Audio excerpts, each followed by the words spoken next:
j'évoquais tout à l'heure. Un agenda qui doit sortir des obsessions du passé. Rudy, vous partagez la vision du président? C'est-à-dire le sentiment anti-français. Sur la base desquels des régimes, même putschistes, ont pu prospérer pour justifier leur prise de pouvoir. Elle s'est faite aussi sur certains manquements qu'on peut reconnaître de la France. Moi, en tant qu'élu, je peux le dire que notre coopération, elle a peut-être été essentiellement sécuritaire, ou voire essentiellement financière. Et au moment où on a souhaité démanteler la France-Afrique, et quelque part, c'est quelque chose qui est concret. Parce que c'est un mouvement qui a été initié par Emmanuel Macron, ou voire même bien avant.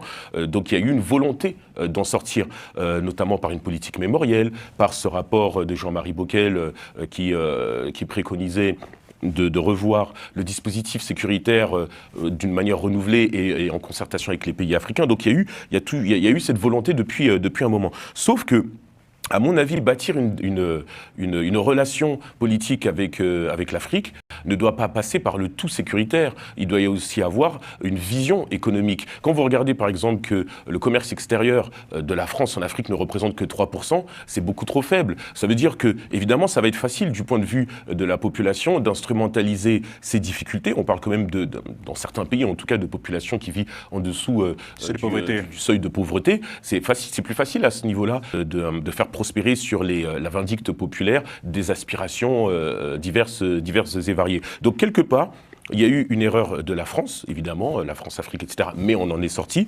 Mais la stratégie, je pense, qu'Emmanuel Macron a adoptée n'était pas la bonne. Faire du mémoriel, c'est bien, mais il faut accompagner tout cela d'actions concrètes à destination de la population. Moi, je le dis souvent dans ce studio, pour prôner aussi dans mes actions diasporiques ce que j'ai fini par appeler la diplomatie des diasporas, c'est tout simplement le fait des diasporas d'investir le champ social, santé et culturel pour pouvoir soutenir les politiques diplomatique entre la France et les pays africains et entre les pays africains et la France, de façon à flécher directement les actions vis-à-vis de la population, parce que c'est elle qui est demandeuse. Au-delà de ça, c'est des réalités politiques, diplomatiques, des rapports de force dans un contexte géopolitique qui s'entend et qu'on peut retrouver partout dans le monde. Tout ça est bien normal. D'un point de vue relationnel, je pense que c'était une bonne chose de pratiquer une politique mémorielle. Mais par contre, je trouve que ça avait un côté un petit peu trop politique en termes de marketing.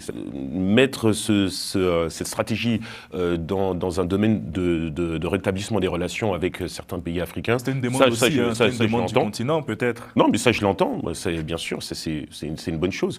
Mais évidemment que si nos relations avec l'Afrique auraient dû s'améliorer, on voit bien qu'elles ne se sont pas améliorées simplement du fait qu'on a mis en place une politique mémorielle. Sinon, ça saurait que nos relations se sont améliorées. Elles ne se sont pas améliorées. Pourquoi ? Parce qu'on n'a pas saisi, même d'un point de vue politique, l'opportunité de pouvoir réinvestir le champ commercial. Je veux dire, 3% du commerce extérieur de la France sur l'Afrique, c'est rien, c'est très peu.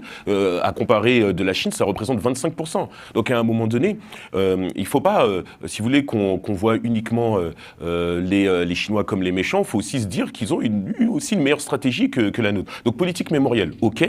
Voilà, c'est bien. Mais politique commerciale, c'est ce qu'il aurait fallu.